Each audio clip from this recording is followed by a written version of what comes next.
In 1971, North American manufacturers sold 495,000 snowmobiles in a single year, almost 500,000 sleds. In 1 year, by 1975, that number had collapsed to under 175,000, and over 80 manufacturers just disappeared. If you grew up riding in the 70s, you already know something the industry doesn't want to admit. Those machines were different. Not just older, different in a way that actually mattered. And not because of nostalgia, because of physics, because of how they were built and who they were built for. By the end of this video, you'll understand exactly why the 1970s was the most honest era snowmobiling ever had. You'll hear about the sled that got 85 horsepower out of a 600 cubic centimeter engine in 1975 and why that still sounds insane today. And I'll show you one manufacturer who did something so brazenly clever with their dying product line that even their competitors respected it. More on that in a minute. If you rode anything before 1980, this video is for you. Stay with me. Let's go back to where it actually starts. Not 1959, not Bombardier, not the origin story you've heard 100 times. Let's go to 1966. That's when the snowmobile stops being a utility vehicle for trappers and farmers and becomes something else entirely. A consumer product, a toy, an industry. By 1967, you had 45,000 sleds sold across North America. That sounds modest, but the year before was 15,000. That's a triple in 12 months. Manufacturers smelled blood. Every machine shop in Wisconsin and Minnesota that had ever welded anything was suddenly in the snowmobile business. Rupp, Scorpion, Chaparral, Sears had a snowmobile. Sears. And get this, even John Deere got in. Yeah, the tractor company. Green machines with yellow hoods. Selling sleds called the JD295 and JD340. John Deere on snow. Mercury Marine, the outboard motor company, built the Snow Twister, an outboard motor company building snowmobiles. That's how loose the rules were. By 1970, there were over 120 active snowmobile manufacturers in North America. 120. You couldn't walk into a hardware store in Minnesota without tripping over a brochure for something with a track and an engine. 1971 is the year. 495,000 sleds sold. Not shipped, sold. To actual people who rode them. For context, in 2025, the entire North American snowmobile industry sold roughly 92,000 units. Total. All four manufacturers combined. Just think about that gap. I know in 1971, most of those sleds were genuinely simple machines that a guy with a socket set and a Chilton manual could rebuild on a Saturday afternoon. The dominant engine architecture was a fan-cooled two-stroke twin. Rotax built them. Sachs built them. Kohler built them. A 1971 Ski-Doo Olympique 340, around 310 pounds, about 30 horsepower, 2 Mikuni carburetors, points-based ignition, no coolant, no ECU, no digital dash. Points ignition means you gap them with a feeler gauge, set dwell angle with a cheap timing light, and the thing runs. You didn't need a dealer. You needed a bench, a light, and the patience to do it right. A 1972 Arctic Cat Panther 440. Around 360 pounds, 40 horsepower, comparable setup. The Panther came with a toolkit under the hood, not a novelty, a real toolkit. Screwdriver, plug wrench, spare belt. Arctic Cat shipped it, expecting you'd need it and expected you could use it. That's a company communicating something to you. They're saying, you own this machine. You can fix this machine. We built it for that. And wait until you hear what same Arctic Cat did next. Because this is the part of the 70s that completely rewrites the old sleds were slow narrative. 1972. Arctic Cat releases the El Tigre. Not the cute trail version, the race-bred version with the Kawasaki 440 cubic centimeter twin. Around 55 horsepower in stock form. At roughly 385 pounds, it was doing 0 to 60 miles per hour in under 6 seconds. In 1972, on snow, on a machine your neighbor's kid could tune with a kit from the parts store. But Arctic Cat wasn't done. 1975, the El Tigre 6000, a 600 cubic centimeter liquid-cooled engine. About 85 horsepower. Factory liquid cooling in 1975, before Polaris made it mainstream, before Ski-Doo put it on anything trail-worthy. 85 horsepower, 400 pounds, liquid-cooled in 1975. That number doesn't get quoted enough. Just so you know, a stock 1975 Pontiac Firebird 5/8 made 185 horsepower. The Arctic Cat had 85. The Firebird weighed 3,400 pounds. The El Tigre weighed 400. You do the math on which one you'd rather take down a frozen lake. October 1973. OPEC oil embargo. Gas lines around the block. Rationing in 22 states. Governors asking people to voluntarily stop recreational driving. A snowmobile runs on premium gas. Premium that suddenly costs twice what it did in September and might not be available at all by February. Sales dropped. Then 2 consecutive bad snow winters, 1974 and 1975, hit the northern snow belt. Patchy, icy, barely rideable conditions across Michigan, Wisconsin, Minnesota, and upstate New York. The industry went from 495,000 units in 1971 to 174,000 by 1975. In 4 years, 50 manufacturers closed or sold in 1974 alone. By the end of 1975, the active manufacturer count was down from over 120 to roughly 8. Rupp was gone. Scorpion was gone. Sears got out. John Deere quietly discontinued the whole program. Mercury Marine walked away from snow forever.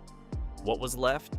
Polaris, Arctic Cat, Ski-Doo, and Yamaha, the 4 that had the financial depth to survive 2 consecutive terrible winters and a gas crisis.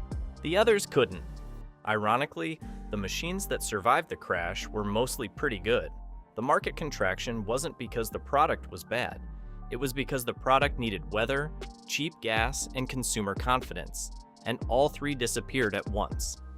Ask any guy who rode seriously in the 70s why those sleds were better, and he'll give you one of 3 answers. First, you could fix them yourself. You could actually diagnose, repair, and tune them without a dealer, without diagnostic software, without a $200 shop visit. Today's snowmobile fuel injection systems are sealed units with proprietary tuning software. On a Ski-Doo with the Rotax 900 ACE, fuel mapping is locked to the ECU. A dealer reflash is the only option. Second, they were light in a real way.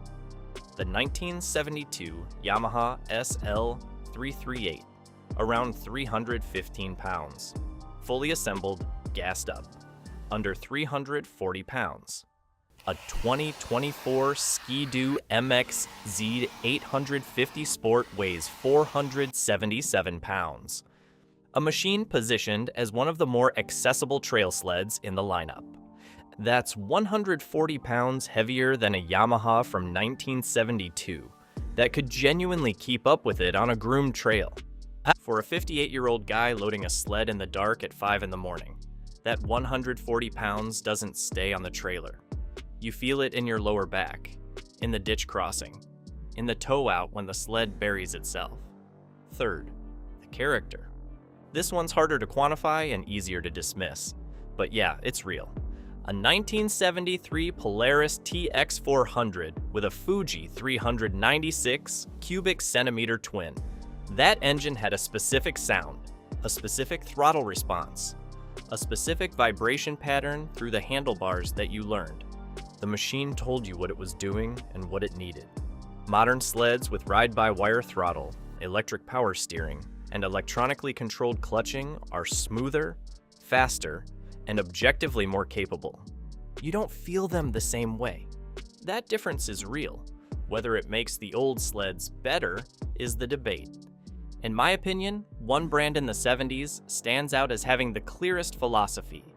Yamaha entered North America with the SL series in 1968. Japanese motorcycle engineering discipline applied to a snowmobile. The 1970 Yamaha SL 350, 330 pounds. Cleaner assembly than most American competition. Better fit on the bodywork. More consistent carburation at temperature than 1975. The SRX 440. Even better. Liquid-cooled, torque induction, 6 exhaust ports. At roughly 395 pounds, it made about 65 horsepower and ran smooth even when American brands were fighting heat soak issues.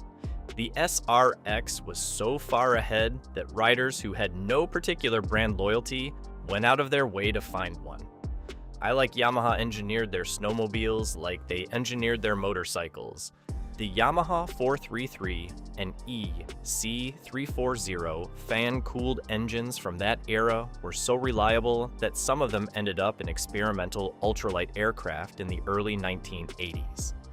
Let that sit for a second. Pilots trusted the same engine architecture your snowmobile ran, because it was that consistent. Yamaha's market share in snowmobiles peaked in the late 70s, and it was entirely earned. Quick pause. If this is hitting somewhere real for you, if you owned one of these machines or your dad did, hit the like button right now. Small channel, it genuinely helps. Before we get to what you can actually do with all of this, I want to give you the one machine that I think genuinely earns the legend status. My favorite. The Ski-Doo TNT, Trail and Track Series, 1969 through 1975. The performance versions with the Rotax 440 and 640 engines. The 1972 TNT 440, approximately 400 pounds. About 50 horsepower, slide-action rear suspension that was genuinely better than what most competitors ran. The 1974 TNT 640, with Rotax's 636 cubic centimeters free air twin, roughly 75 horsepower, still under 440 pounds. 75 horsepower at 440 pounds in 1974, with carburetors you could tune on the trail. Ski-Doo took this sled to racing, took it to touring, took it everywhere. The TNT was the machine that proved a production sled could compete on the track and still function on Tuesday's ride to the warming shack. Ski-Doo built enough of them, at a reasonable enough price, that they were everywhere. You didn't need to be a serious racer to own one. They showed up at every club run, every dealer demo, every lake race weekend. I think that accessibility, that idea that a performance machine should also be attainable, is something the modern market has genuinely lost. A current performance trail sled from any manufacturer, turbocharged, high-spec, cost $18,000 to $22,000. A 1974 TNT 640 in current dollars would be around $6,000, and it weighed less than almost anything you can buy today. Drop a comment below if you've tried to show a younger rider a vintage sled and had them look at you like you were handing them a rotary phone. Because here's the honest tension.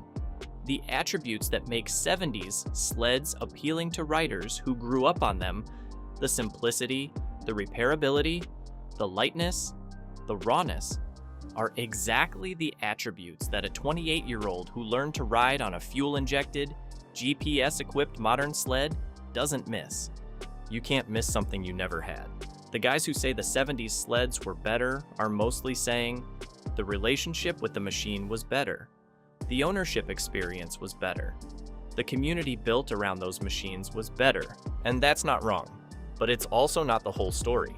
Ask a vintage sled restorer what percentage of the 1970s machines he gets in for restoration have original engines. The answer is usually somewhere between 30 and 50%. The engines that survived are the ones that were maintained religiously, or the ones that were lucky. The machines that are remembered fondly are mostly the ones that worked. Survivor's bias is real in snowmobiling. Let me show you an honest worst case. The median age of a snowmobiler in North America right now is 54. That number has been climbing by roughly a year per year for the past decade, which means new riders aren't replacing the ones aging out. If manufacturers continue building heavier, more expensive, more electronically complex machines aimed at performance metrics that most actual riders will never use, the buyer pool keeps shrinking. A $22,000 turbo sled is simply not the entry point that grows the sport. The 70s built the culture. The culture built the market. The market built the industry. If you lose the culture, you lose the pipeline. And right now, the culture is aging out faster than it's being replaced. The manufacturers know this. The trade publications know this. The club presidents know this. Nobody has a clean answer. If you want to reconnect with what the 70s actually felt like, the vintage sled market in 2025 and 2026 is genuinely accessible in a way it hasn't been in years. A clean, restored 1972 to 1977 Arctic Cat El Tigre in good running condition is selling in the $4,000 to $8,000 range, depending on originality and condition. A solid 1974 to 1976 Ski-Doo TNT in rideable shape runs $2,000 to $5,000. These are not collector cars that sit in a garage. Riders are actually running them on vintage rallies across Minnesota, Michigan, and the UP every winter. Second, if you're evaluating vintage, look at the track first, not the engine, not the body panels. Rubber track compounds from the 1970s have a finite life even with storage. A track that hasn't run in 15 years may look intact and fail within a season. New old stock tracks for most major 1970s models still exist through specialty suppliers like Camoplast and a few small batch producers. Verify availability before you commit to a specific machine. Third, get into a vintage snowmobile club before you spend $1. The forums, the Facebook groups, the regional rallies. You will get better, faster, cheaper help from the right vintage sled community than from any dealer who hasn't seen a points-based ignition since 1994. Fourth, if you're trying to introduce the appeal of these machines to a younger rider in your life, don't start with the nostalgia pitch. Start with the mechanical transparency. Show them how the carburetor works. Show them how to check the plug color. Show them that this machine has no secrets and no locked ECU. That's more compelling to a certain kind of person than 200 horsepower and a digital dashboard. I want to hear two things from you guys. One, what's the earliest sled you personally rode, and do you think it was actually better than what you're on now, or is it complicated? Be honest. Two, if you could take the simplicity and weight of a 1974 machine and put a modern drivetrain in it, same power, no ECU, no ride-by-wire, would you buy it at a fair price? Because that's the debate the industry isn't having, and maybe it should. Hit the like button and subscribe if you want more honest content about where snowmobiling has been and where it's actually going. And check out the next video right here.